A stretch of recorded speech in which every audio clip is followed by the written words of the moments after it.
সুন্নতের অনুসরণ করবেন কিভাবে, নবী করিম সাল্লাল্লাহু আলাইহি ওয়াসাল্লামকে ভালোবাসবেন কিভাবে। হযরত আব্দুল্লাহ ইবনে মাসউদ রাদিয়াল্লাহু তাআলা আনহু তিনি সাফ বলেছেন, কেউ যদি সুন্নতের পূর্ণাঙ্গ অনুসরণ করতে চায় সেজন্য যারা মরে গেছে তাদের অনুসরণ করে। কারণ যে ব্যক্তি বেঁচে আছে সে যে ভবিষ্যতে ফিতনায় পড়বে না তা নিশ্চিত করে বলার কোনো উপায় নাই। এই জন্য সুন্নতের অনুসরণ করার জন্য মাপকাঠি কোনো পীর নয়, আলেম নয়, মুহাদ্দিস নয়, মুফাসসির নয়। যে ব্যক্তি মারা গেছে তিনি হলেন সুন্নতের অনুসরণ তারই করতে হবে। তিনি কে? তারা কারা? উলাইকা আসহাবু মুহাম্মাদিন সাল্লাল্লাহু আলাইহি ওয়াসাল্লাম। তারা হলেন নবী করিম সাল্লাল্লাহু আলাইহি সাল্লামের সাহাবায়ে কেরাম রিদওয়ানুল্লাহি তাআলা আলাইহিম আজমাইন।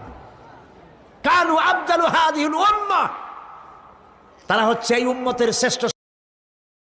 সুন্নতের